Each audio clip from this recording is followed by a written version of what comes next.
Why did you meet with a source on the White House grounds the evening before you came out in that news conference? Yeah, well, if it's actually pretty common, probably at least once a week, if not more than that, we have to go to the executive branch in order to read classified intelligence. So that could be the White House grounds, it could be the White House, it could be the Pentagon, it could be CIA. There's a number of places we go. And so I think Jake Tapper reported on this morning. I had spoke to him. This is something I had been working on for a very long time. I was concerned about Americans' identities being either not masked properly or in fact being unmasked in intelligence reports. This actually goes back to before President Trump's famous tweet, as you know, that he talked about putting whether or not he was wiretapped of Trump Tower.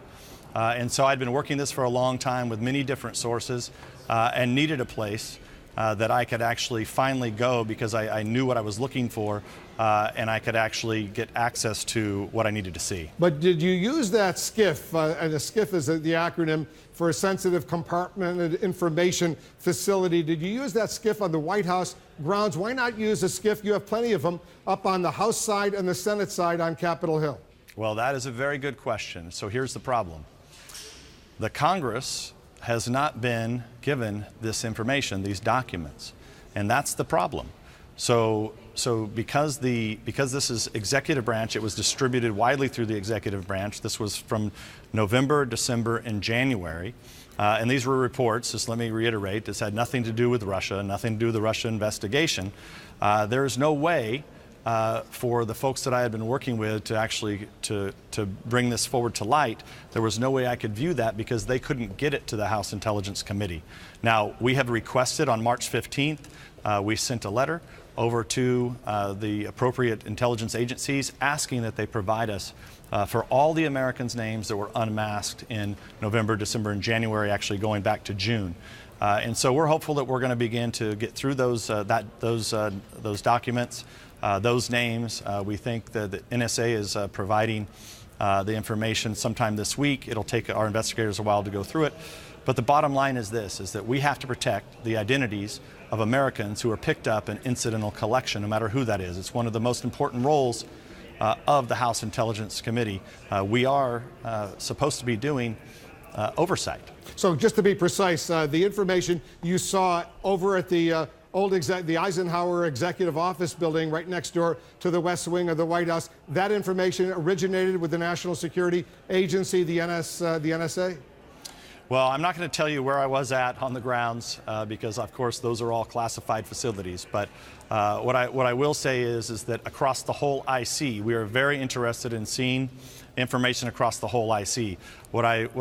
IC is the intelligence community. The intelligence community. Sorry for using acronyms like this, but the National Security Agency is primarily our number one source for our military operations that collect intelligence, collect signals intelligence. So they're the big player in all of this.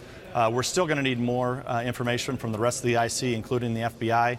But right now, we're just happy that the NSA is working overtime to get the committee this information because we want to make sure that all Republicans and all Democrats can get access to this. But, Mr. Chairman, if you're trying to protect sources and methods, and all of us understand that, did you think it might be conspicuous for the chairman of the House Intelligence Committee to be visiting the White House complex at night? Wouldn't that by itself risk exposing your source? Well, don't believe everything you read, Wolf. It wasn't actually that exciting. I've read a lot of reports that aren't true. Well, tell us what is true. Number one, I wasn't sneaking on. It wasn't at night. It was in the middle of the sun was out. And I actually stopped and talked to several people along the way. Many foreign dignitaries were there. Some I recognized. I said hello, had conversations with them. So nobody was sneaking around. All it was just a place where I had to go to be able to review this information. Who cleared you for admission? Well, I'm not going to get into how that process works, but the White House has a process for. But was it a White House staffer? Look, well, if I'm not going to get into sources and methods and how we review documents, especially classified information, I mean, this happens all over the executive branch, and it's quite common. Because eventually these records, you know how it works. They're going to come out anyhow, right? Yeah, and look, as I said, this is nothing new, and it has nothing to do with Russia, so why nothing to do with the Russian why investigation. not disclose it now if it's going to be released in the near term? Because, look, this is not something, sources and methods are kept very confidential. We invite whistleblowers to come forward, and in fact, we've had many people come forward to the committee in recent weeks because there's been so much attention on this. And we want to continue to encourage that. If we start disclosing sources and methods, who's ever going to come forward to the committee to bring us information? In addition to going to that secure room to look over these documents, did you have other meetings at the White House? Did you meet with the president or any of his aides while you were there that night? No, and in fact, I'm quite sure that I think people in the West Wing had no idea that I was there. Look, I go over there a lot. I go over there often for meetings and briefings, to meet foreign dignitaries, all those sorts of things. I go to all the agencies. It's part of the role of oversight. And all of our members go to the executive branch. But you understand how it would look. The next day you're coming out, you're giving the president some comfort, and he said, you know, he was somewhat vindicated, if you will. You understand how all of this looks and why it's causing such an uproar?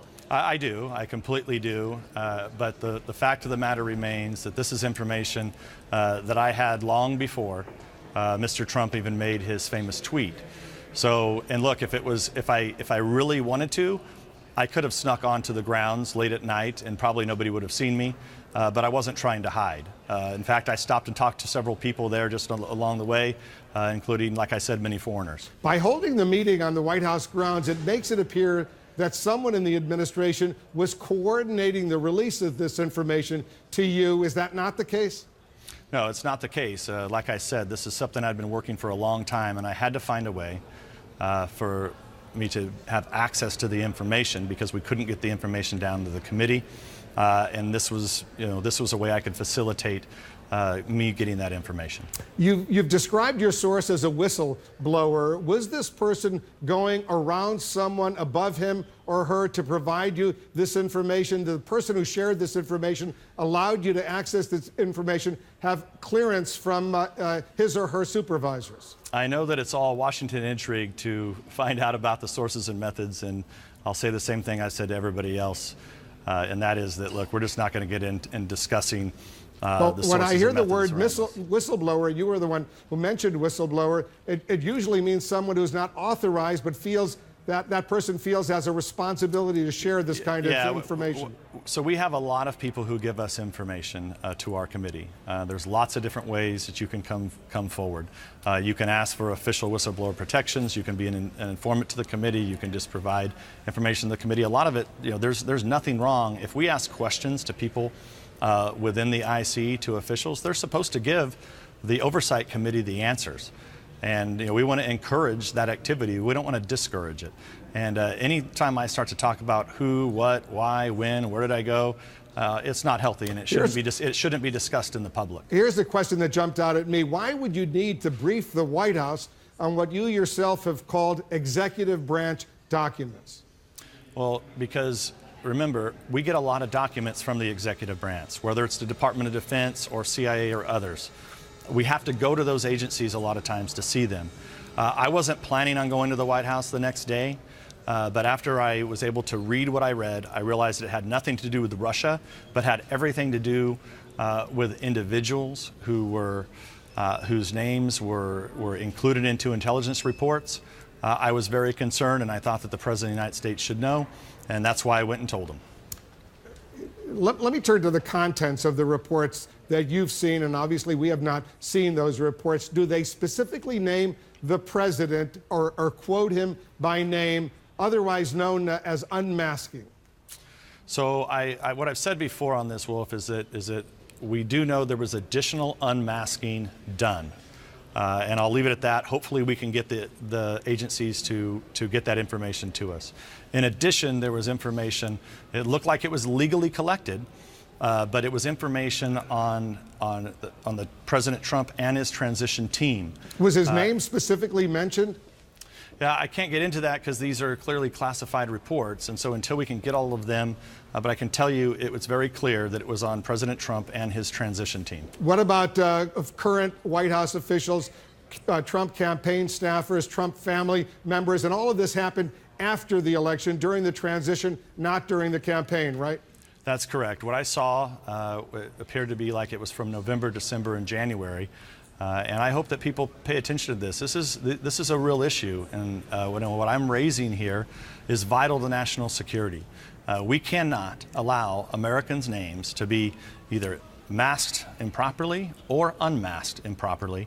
And we have a duty and a responsibility to get to the bottom to see if this was done properly or not. Was there anything illegal? It depends. We don't know yet. We do know that there was one name, the only crime that we know has been committed so far, assuming that General Flynn was picked up on some type of incidental collection.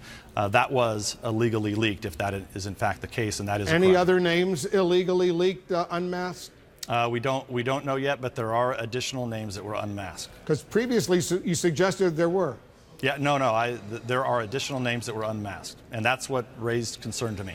Well, you saw actual names in the reports you read at the White House complex? Yeah, I mean, it was pretty clear who they were talking about, what the reports were referring to. But you were surmising, you were concluding who the names were. Did you actually see names? For the most part, they were masked, but like I said, there was additional unmasking, which is why we're trying to get the intelligence agencies to cooperate and provide us the information so we can figure out who asked for that name to be unmasked and who the name was. Because you say for the most part, elaborate. I want, if you could be specific, were there specific names that were inappropriately, if not illegally, unmasked? So I don't know if, I think inappropriately is for sure the case. But what we should do here is we should wait until we get all the evidence to our committee. That's going to take a while. It's going to take a while for us to comb through it. But what I will say, and I'll be as clear as I can on this, it bothered me. As somebody who supports our national security apparatus, it bothered me that this level of information would be included in intelligence reports because it just wasn't necessary from my point of view. Legal or not. Were the calls in question, the transition team calls, that individuals were unmasked, were they involving foreign governments intercepted by U.S. intelligence or discussions by foreign governments about calls they may have had with Trump officials? I can't get into that because, as you know, a lot of what we do is classified in nature. But I will say that it had absolutely nothing to do with Russia. All the reports I saw had nothing to do with Russia, which is why I thought it was completely appropriate for me to, the next day, to go and talk to the president about this and why I thought this needed his attention. And look, we had been asking we already suspected this. I mean, I had people who had already told me this existed. And we've been asking the agencies since March 15th to provide us the names that were unmasked. But you, and I know you have to go vote, and I'd love you to come back after you vote because there's a bunch of other questions I'd love to ask you. This is a lot of questions. I know it's a lot of questions, but this is important, and you have the answers. But very quickly before you vote, and hopefully you'll come right back after the vote, do you understand why it might have been better to avoid that kind of meeting at the White House?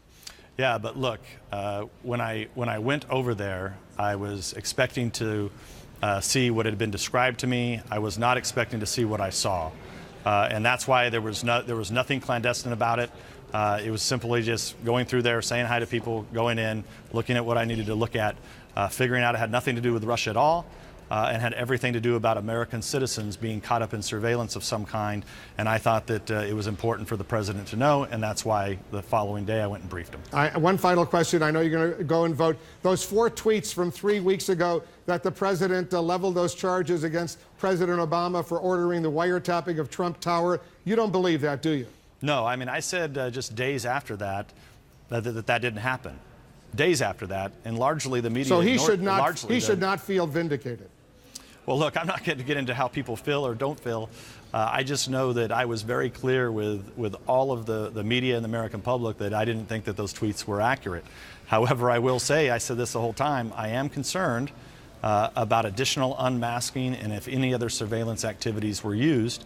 And look, clearly that appears to be the case in this matter. Mr. Chairman, you've been very generous with your time. I know you got to run and vote. If you can come back, we'll continue this conversation. Thanks so much for joining us. Thank you, Wolf. Appreciate it.